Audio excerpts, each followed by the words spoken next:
I'm going to do a talk about creativity and madness. And I'm a psychiatrist, and I treat a lot of deeply creative people.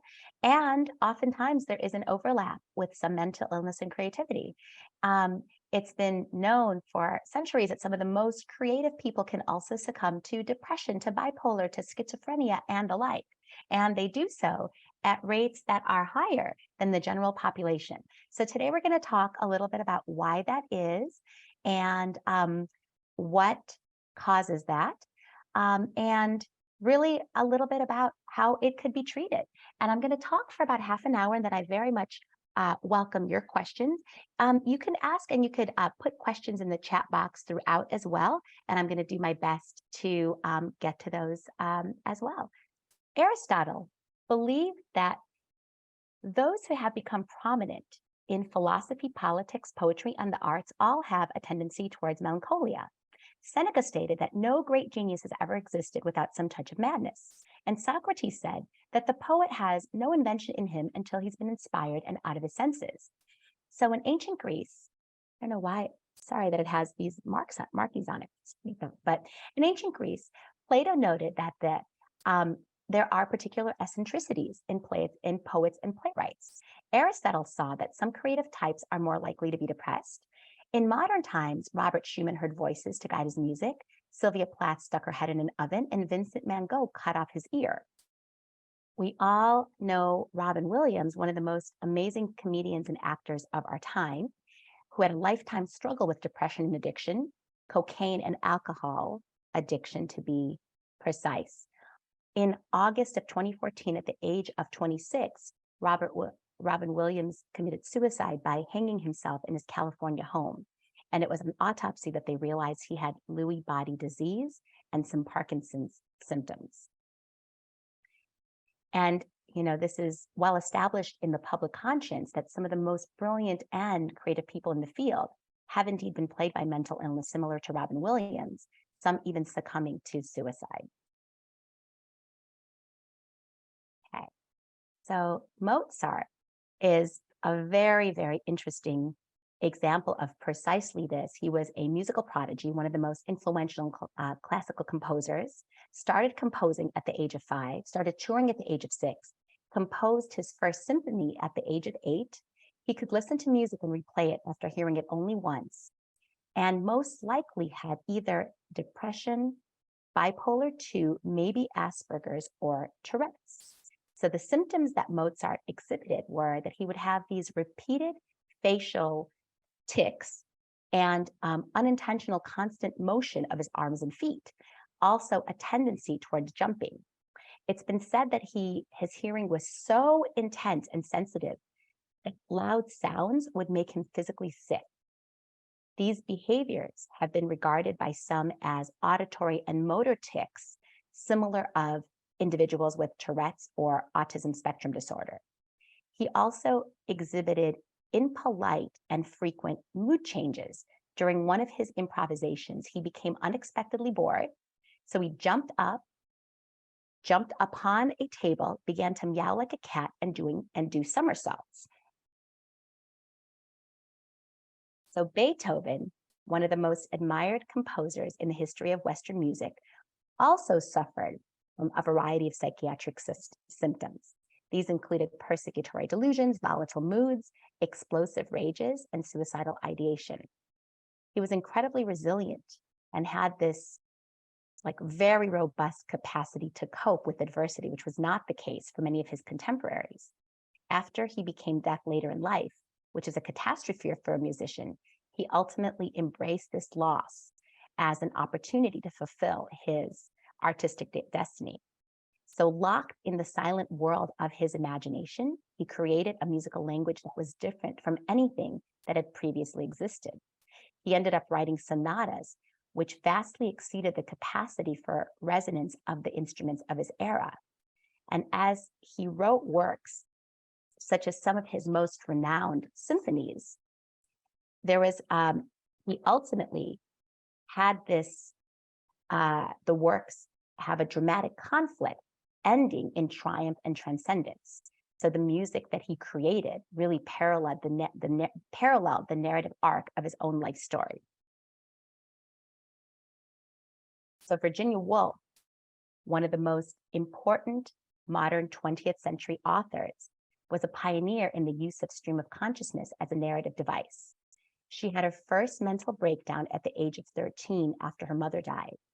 She suffered from bipolar her whole life, was institutionalized several times, and attempted suicide at least twice until she was successful in drowning herself in a river at the age of 59. Ernest Hemingway is another example. He was married 4 times, won the Nobel Prize in Literature in 1954, considered one of the greatest writers of all time, had severe bipolar, alcoholism, traumatic brain injury, being a boxer, which was his hobby, and ultimately shot himself at the age of 61. Suicide is something that often runs in families, and that was very much the case with Ernest Hemingway, whose father, sister, and brother also died by suicide. So Robert Schumann is a 19th century German composer. He had bipolar depression and intermittent bouts of psychosis. He spent the last years of his life in an insane asylum where he eventually died from starving himself at the age of 46. His psychiatrist prescribed the treatments at the time for his condition, which were phlebotomy and hydrotherapy as mood stabilizers. Schumann demonstrated both the creative advantages and disadvantages of mental illness.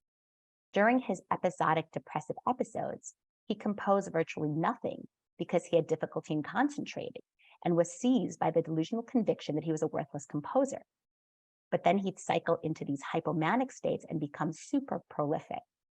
He made use of his increased energy, his sharpened imagination, decreased need for sleep, and would create these original, amazing musical masterpieces. The arc of his career reveals episodic bouts of staggering creativity, where he could compose 3-string quartets in a 2-week period and 140 songs in 1 year. So Tchaikovsky, a brilliant 19th century Russian composer of the Romantic period, had chronic dysthymia, which is a low-grade depression, and was plagued his whole life by suicidal thoughts. He resisted instruction from his internist to compose less and rest more in order to preserve his energy, because he said, "I need work like I need air to breathe. As soon as I am idle, despondency overcomes me. I'm dissatisfied with myself and even hate myself. Only work saves me. Without music, I would go insane." And John Nash, a brilliant Princeton mathematician and only person to be awarded both the Nobel Prize in Economics and the prestigious Abel Prize for Mathematics, or the Nobel Prize in Economics and the Abel Prize for Mathematics. In 1959, at the age of 31, he was diagnosed with paranoid schizophrenia. And after 1970, he was able to return to his academic work as his chronic condition slowly improved. Schizophrenia is a genetic condition, and he also developed schizophrenia as an adult. Aristotle said that no great mind has ever existed without a touch of madness. And it was Lombroso, a renowned forensic psychiatrist, who argued towards the end of the 19th century that genius and madness were closely connected manifestations of an underlying degenerative neurologic disorder. So when we think about creativity, what actually is creativity? So simply defined, creativity is the act of turning new and imaginative ideas into reality. There's more than 60 definitions for it, and no single definition has uniform acceptance. You can think of creativity as being defined as 4 different types of activities. The first one is deliberate and cognitive. This is the kind of creativity that comes from sustained work in a discipline. For instance, Thomas Edison, the inventor of the electric light bulb, was a deliberate and cognitive creator. He ran experiment after experiment before he came up with an invention. Then there's deliberate and emotional.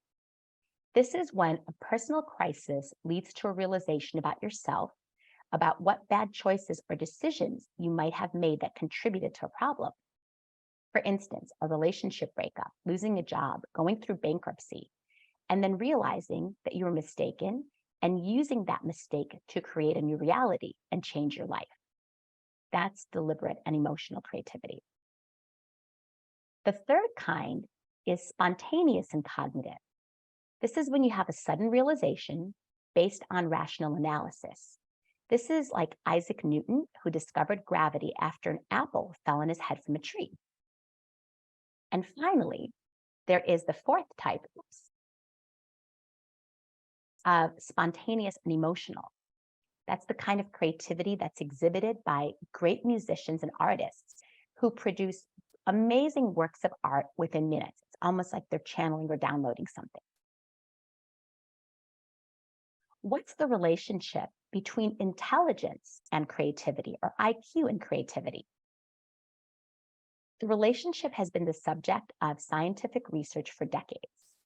The most important notion linking intelligence and creativity is the threshold hypothesis. This presumes that above average intelligence is necessary for high-level creativity. And according to this hypothesis, there's a correlation between intelligence and creativity up to about 120 IQ points. And after that, the association fades off gradually. So up to 120, the greater your IQ, the more creative you are. And then after 120, it's a little bit different. You can have people, at 160 who are not that much more creative than anybody at 120, and actually sometimes quite the opposite. Creative potential refers to an individual's ability to generate something novel and useful. Creative achievement refers to the actual realization of this potential regarding real-life accomplishment, such as having made a scientific discovery and written a novel. So creative potential is dependent on IQ. The greater your IQ, the greater your creative potential. Creative achievement, however, is not. That's more dependent on hard work and perseverance and being able to overcome adversity.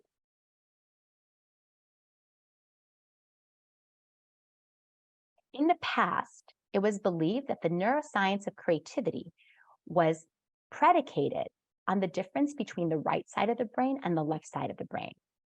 The right side of the brain has generally been thought to be responsible for creativity, passion, sensuality, and being poetic, whereas the left side of the brain was responsible for language, logic, deliberate action, rationality. However, recent literature has actually contradicted some of these findings. A more nuanced understanding of creativity involves 3 different brain networks from both the right and left brain hemispheres. Depending on the stage of the creative process and what you're actually attempting to create, networks from different brain regions are recruited to handle the task. So let's describe and talk about these different brain regions. First, there is the central executive network, otherwise known as the attention network. That's responsible for targeted attention, focus, and concentration. As we all know, however, the human attention span can be incredibly short. So this network often switches rapidly with another network, the imagination network, otherwise known as the default mode network.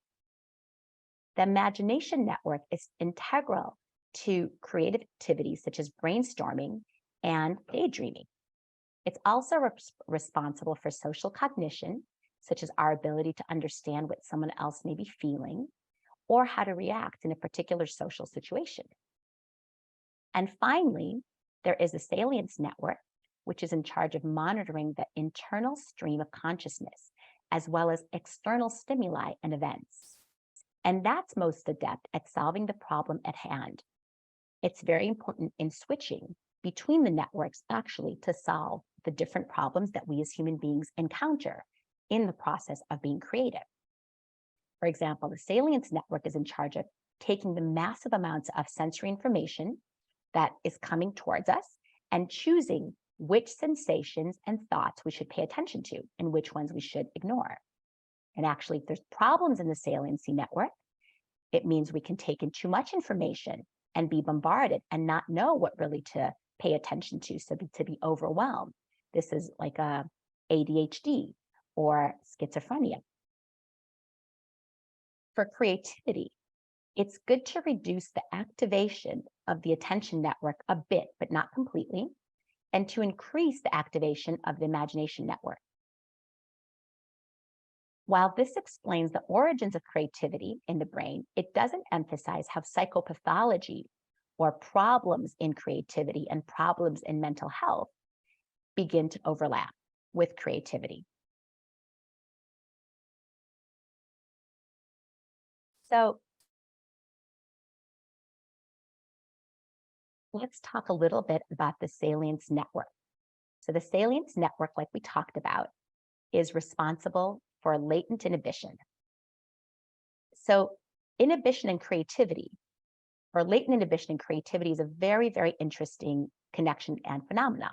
So latent inhibition is the filtering mechanism to screen out irrelevant stimuli, and we share this mechanism with other animals.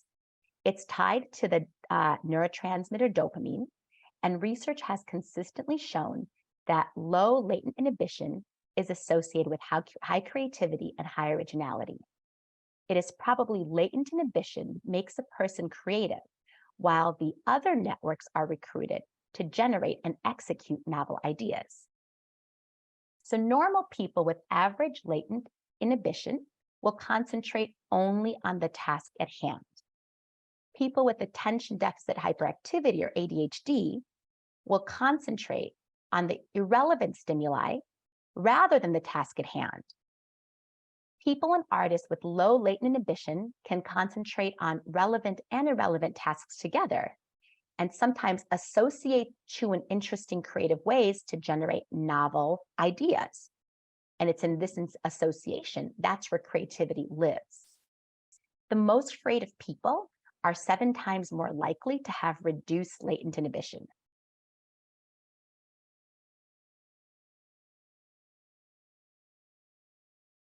So now, in terms of, there's a lot of research that has been done on the intersection of creativity and mental illness.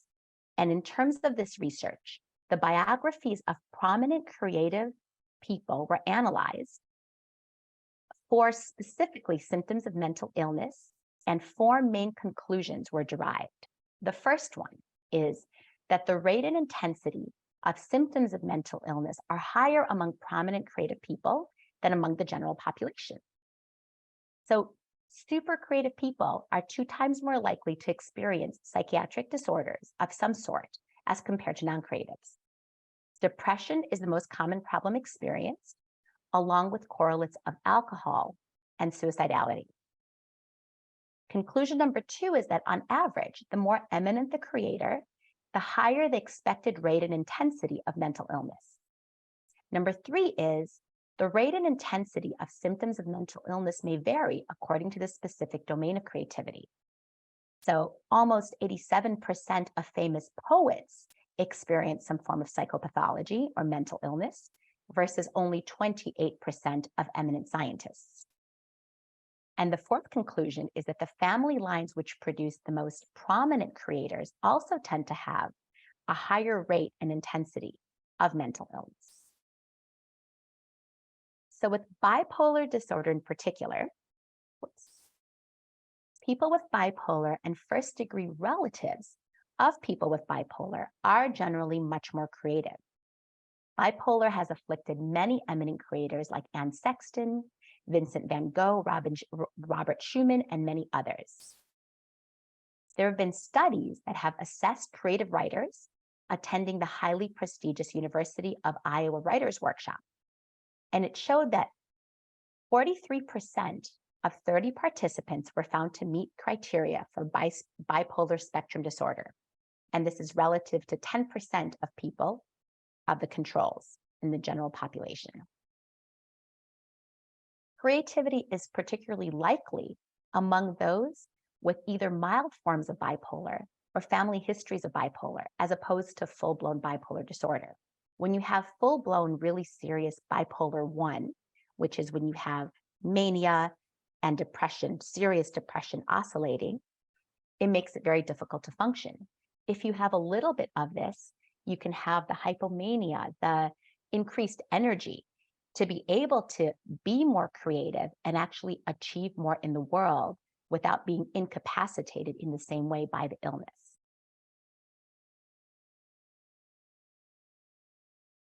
Now, with respect to substance use disorders, studies on alcohol intoxication suggest positive benefits on the creative process, while excessive alcohol intake actually leads to problems. So, in a study of 1,000 people who had their biographies published in the New York Times Book Review between 1960 and 1990, there was a general increase in alcohol abuse in artists and especially in writers. Alcohol use proved detrimental to productivity in over 75% of the sample, especially in the later phases of their drinking careers. Now, let's talk about treatment, because obviously a lot of creatives may have mental illness and may come for treatment. So what do you do? Well, a lot of creatives may actually be quite resistant to seeking treatment for many reasons, either for mental illness or substance abuse. First, of course, there's certain reasons that are the same reasons why everybody has resistance to seeking treatment. And then there's certain reasons that are specific to creatives. So first, why do people in general have resistance to seeking treatment? The stigma of being labeled mentally ill, the effect on one's reputation. And now, specific to creatives, the fear that taking psychiatric medications of any kind could hinder their creativity, which for many people is the case. The idea that being a little mad is actually necessary to be creative, which for some people perhaps is the case. Not wanting to be normal and having an illusion of invincibility or grandiosity. So these are all of the resistances to overcome when working with someone for mental illness seeking treatment, especially if they're creative. So in conclusion, mental illness and creativity are closely related, sharing many traits and antecedents. However, severe mental illness is negatively associated with creativity. Therefore, people with full-blown schizophrenia or alcohol dependence may not be creative, but milder forms, any illness, may actually be quite conducive to creativity. IQ determines creative potential, but not creative achievement. Creative achievement is dependent upon hard work, grit, and perseverance as well. And it's very important, yet particularly challenging, to treat mental illness in creatives. And treatment must focus on ways to enhance and sustain their creative potential over their lifespan. So on that note, thank you very much. And I very much welcome your questions. Thank you so much, Anna. That was brilliant. I really enjoyed that. And I liked how you approached creativity from a scientific perspective. So I wanted to open up the Q&A here. So anyone who's attending, please feel free to interject with any questions. The first question I have for you is, because you brought up the link between IQ and creativity, and I've heard creativity being characterized as a novel idea that has to have utility. So I guess that would make sense in relation to your distinction between potentiality and achievement, right? Is that the utility is largely dependent on chance. Would you say that that's an accurate depiction of creativity where it's where the utility of the idea is largely down to chance? You know what? I want to apologize. You broke up a little bit for whatever reason on my end. Do you think you could repeat that question? Not at all. So I've heard creativity being characterized as a novel idea that has to have utility, but then the utility aspect is largely down to chance. So the conditions of, at that particular point in time. So do you think that that's an accurate way to characterize creativity? Yes and no, because I think that so if you think about creativity in terms of what our brains do and what our brains are capable of, another definition is using existing data, wisdom, etc., that we have to create something novel, right? So it's more a process-oriented definition as opposed to what you're talking about, which is more a function of or a result of something. Utility seems to me to be something that is society's conception of how we view a certain creative endeavor, or how we view the product of a creative process, as opposed to the process itself. So I can see how these are two definitions of creativity, and I think that they're two excellent and different definitions. Thank you very much for that. So Jack Nork asks why higher creativity is associated with mental illness, which is a very thorny question, but yeah, well, I think ultimately, that creativity is seeing things in novel ways. Creativity and brilliance is people who are certain standard deviations above the norm, people who are actually in some way not normal. I mean, yes, you could be normal and be creative. You could be creative in a normal way, but it's actually often the people that see the world anew and that are able to push boundaries and see outside of traditional conventional systems that are the most creative. And often what leads to that for certain people is, some, way of their brain working outside of the way that everybody else's brain works. And that could be like for John Nash, he would, just see certain things and see certain things in a way that other people wouldn't. So he was able to solve the most brilliant math problems in novel, innovative ways. But it's, and what he said about his schizophrenia, for instance, is that the voices that he heard or the things that he saw that led to his paranoia and the delusions were actually the same voices that led him to develop some of his most brilliant theorems. So how was he supposed to differentiate one from the other?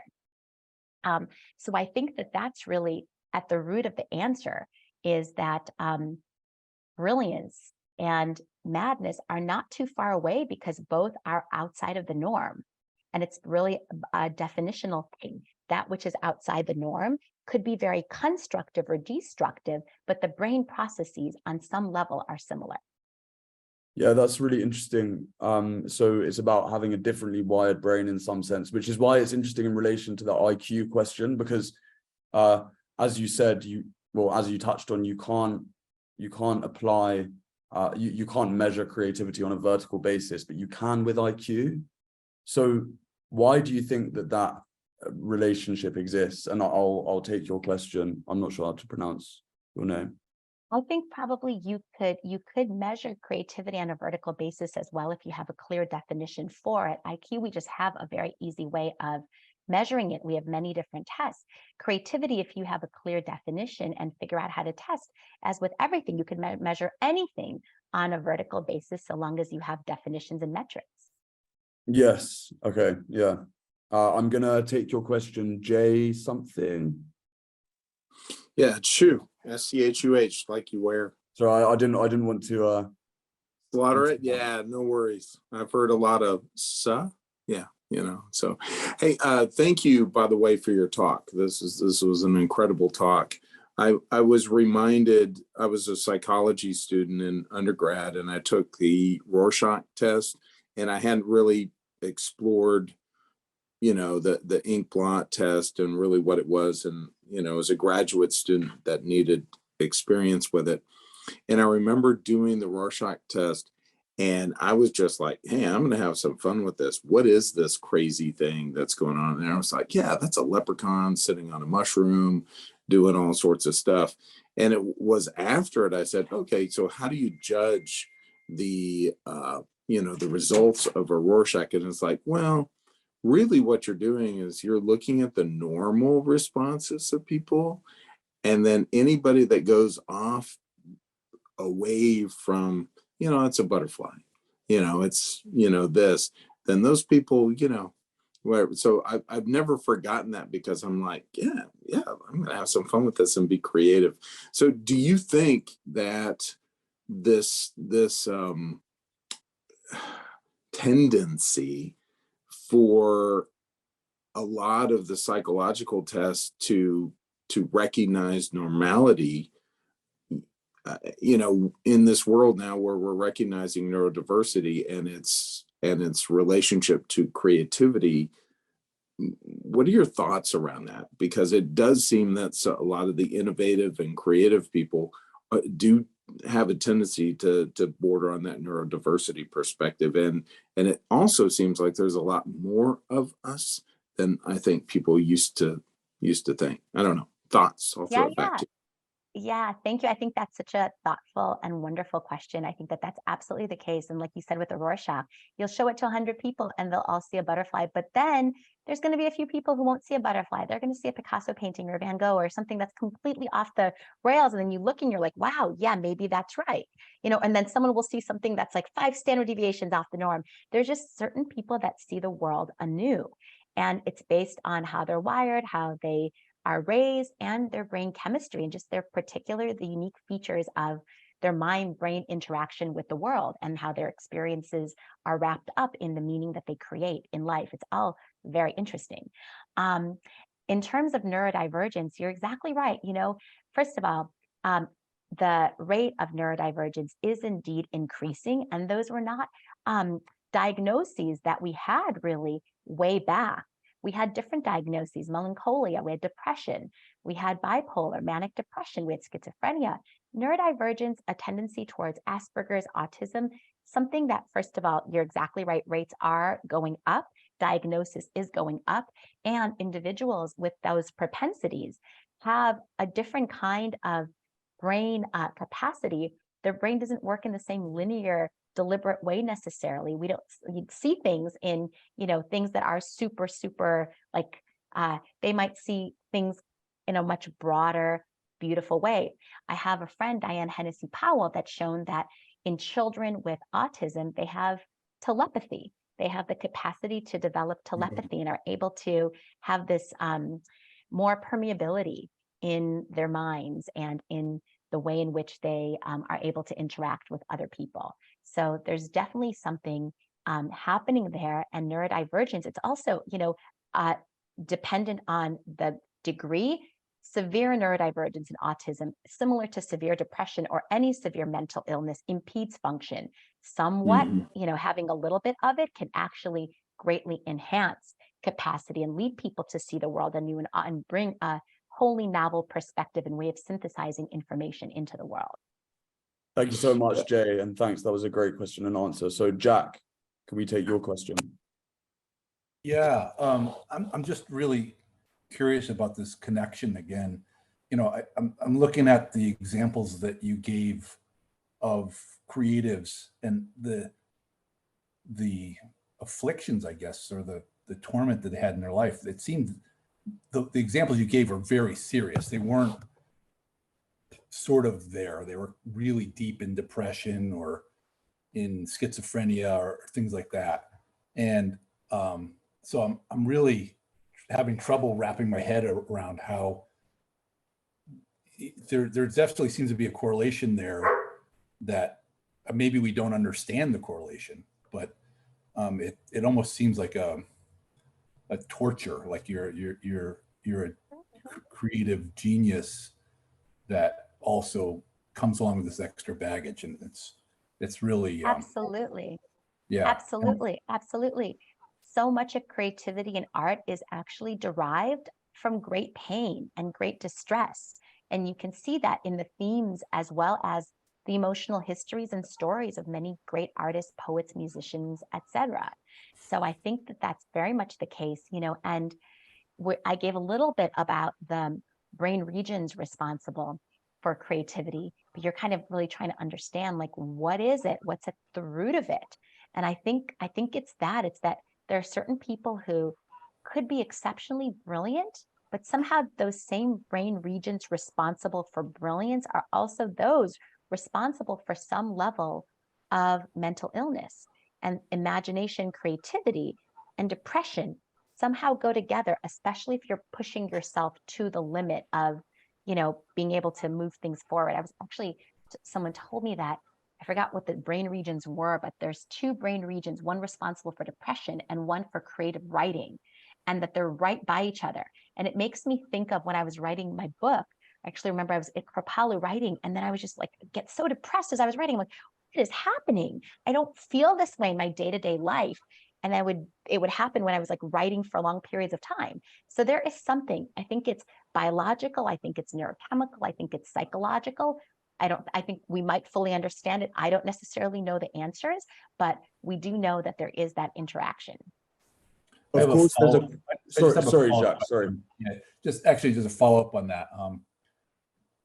So if they're so closely tied and they're close in the brain, has there been any studies on creatives who have been treated for or maybe quote unquote cured of depression? Do they still retain their great creativity, or does that diminish? I know that was your slide before where that was a concern from some creatives about actually being treated. So is there any studies on that? Yeah. There probably are. I can't actually tell you the studies, but I can certainly tell you my experience with that, because I've treated many creatives through depressive processes. And some of them, they get so depressed that they become suicidal. So you have to treat them. But you treat them and they're not able to function. Their brains aren't working as well.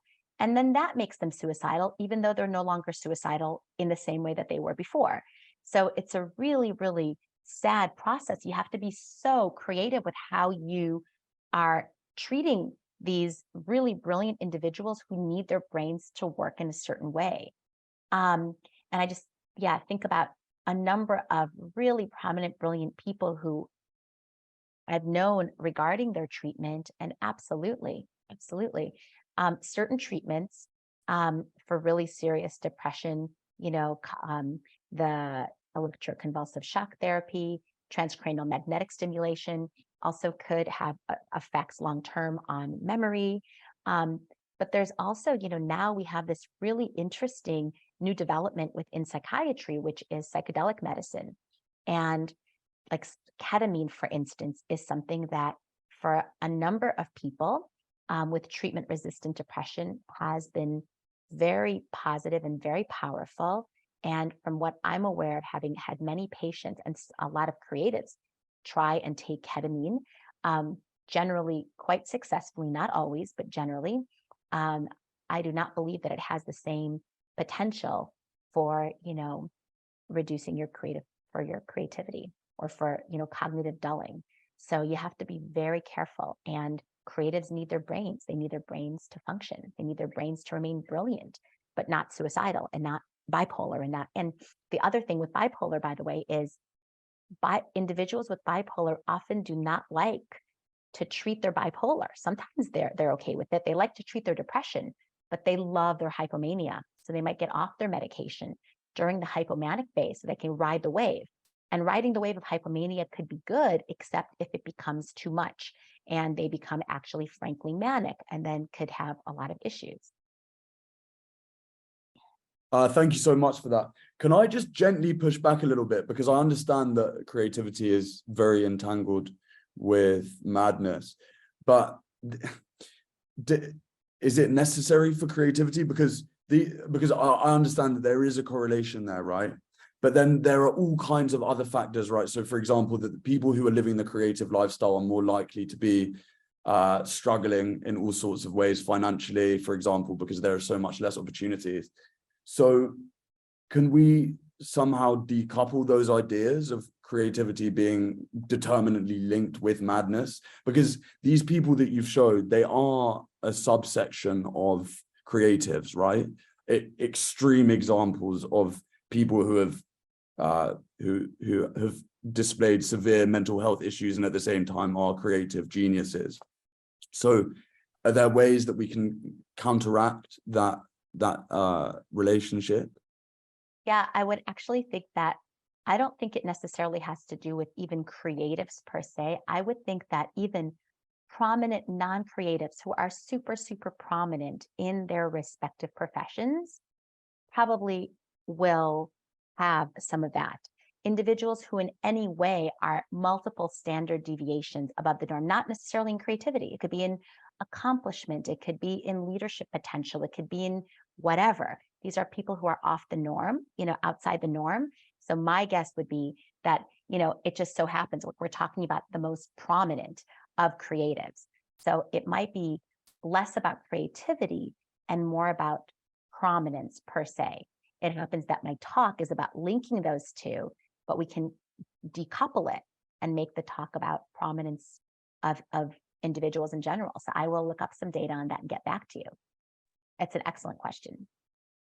Yeah, and I really like how you brought up Plato and Aristotle to illustrate that this relationship has existed from the dawn of time, right? And yeah, it's a really thorny question as well, because in my philosophy degree, the last paper that we had to read was about how people who adopt a certain way of looking at themselves will then see themselves, or adopt a classification will then see themselves as that. So after getting a classification as a BPD, I know that this is very controversial territory. You can then be more likely to characterize yourself as that, which will push you more and more in one direction. So do you think that has an And when you effect say, as well?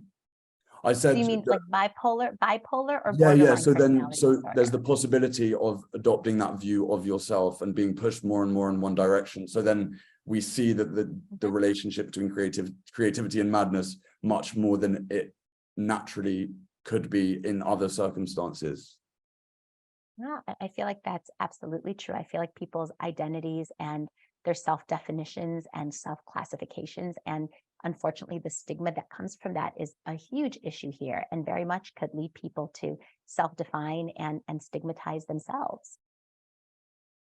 So you touched on the ways that you measure creativity. You said that there were multiple. Do you have one which you think is the most accurate? That's a great question. I would say that, there's creative potential. You could measure creative potential versus creative achievement. And creative achievement is what people have actually done with their lives, right? Creative potential is the ideas that they have and how their brain works. Creative achievement is whether they have written books, had effective jobs, created change in the world, come up with new scientific theories, held jobs, or done things to help the world in some way. So I think you could measure both. There's probably many tests for creative potential, but also the test for creative achievement is what people have done in their own life and what their life, what they've amounted to. And that's a greater marker of success than creative potential. Creative potential is the potential. Creative achievement is the actualization of that, and is more collinear with people's success and stability over the course of a lifetime. Yeah, no, that's great. And do you think, another thing I was thinking, do you think a grandiose illusion then can actually help with, or a hypomanic episode on a practical level can actually help the creative process? I guess, yeah. Yeah, for sure. That's the thing, like people in hypomanic or manic states are excessively creative, incredibly creative. This is why people don't want to medicate these states.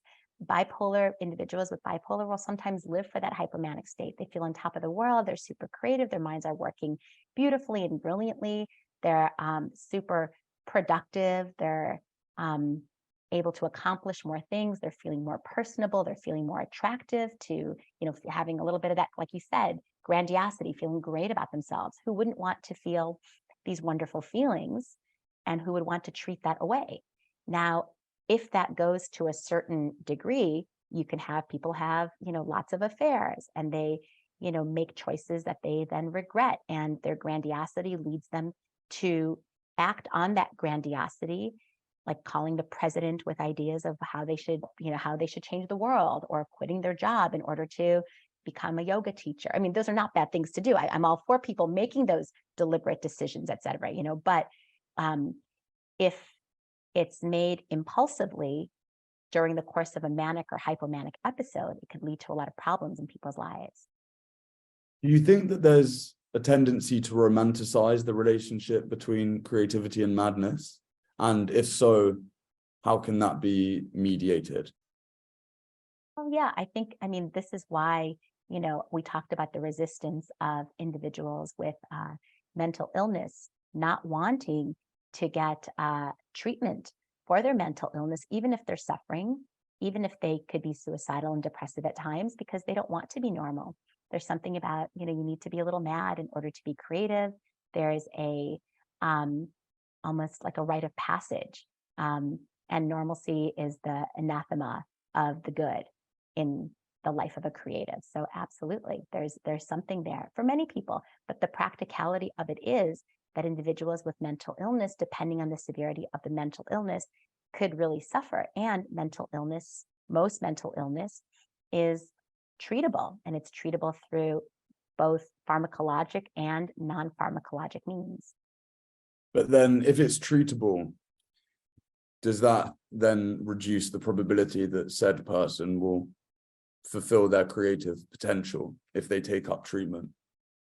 It could and it could not, right? If you're really, really ill, then your illness could actually keep you or impede your capacity to achieve anything, even if you can be deeply creative. And then there are people for whom treatment will impede their creativity. And so you have to be really creative, or you have to keep working with your doctor on other solutions to remain stable and get treatment for your mental illness without impeding your creativity. Yeah. Do you think that there are practical ways, apart from medication, which has the effect of intimidating people, to provide support to creative communities? Because as I was saying before, there's a tendency for creative people to live sometimes difficult, unhealthy lifestyles because of the lack of financial availability. So just to go back to my question, do you think that there are practical ways that, for example, the government or we could help the creative community? Mm-hmm. Absolutely. I think, well, as with everything and everybody, you can take a horse to water, but you can't make them drink. And so providing resources and making them accessible and available to communities, absolutely. And doing everything you can to reduce the stigma. And so the way to do that is to have highly prominent people who others respect be able to share their own stories and be transparent about their own processes. And then from that standpoint, saying, these are resources available to you. You do not need to suffer in order to be creative. And actually, if we don't want to completely take away your suffering if it's part of your creative process, but to reduce your suffering a little bit such that you can actually be more productive and enjoy your life in your creative process. That's our goal. Yeah. And by the way, anyone feel free to interject here with questions. For me, I'm personally very interested in the relationship between IQ and creativity. So why do you think that the threshold is at the 90th percentile? As in, why do you have any ideas about why it could be that the relationship between IQ and creativity stops there? Yeah, I mean, I think that sometimes people who have really, really, really high IQs, first of all, they could be excessively and amazingly creative, right? There are certainly people where you do have the higher your IQ, the more creative you are. That is very much the case. But above a certain threshold, somehow it breaks down, because some of the most brilliant people sometimes could be very dogmatic in their thinking, and they could be really brilliant and have a high IQ, but that IQ is within a certain domain of thinking about things in a certain way and without necessarily having to see the world anew. So for whatever reason, it breaks down at that point, at the 120 percentage mark or Okay. IQ point mark. Yeah. No, it's a very interesting correlation there. Because as I was saying before, on the one hand, you have something which is measurable, and on the other hand, you have something which is very difficult to measure. So that correlation has to say something. I guess that a certain amount of creativity, that creativity requires a certain level of intelligence, which is an interesting observation. Exactly. And there are also people who are excessively and amazingly creative, who are at IQ 160, 180 IQ points, excessively creative. And then there's others who at those IQs could be super, super brilliant, but also we know people who are super brilliant, but aren't super high functioning in society because they might have other problems. Not to say that that's necessarily the correlation, But you can also have someone super brilliant who's really, really good at what they do, but aren't necessarily creative.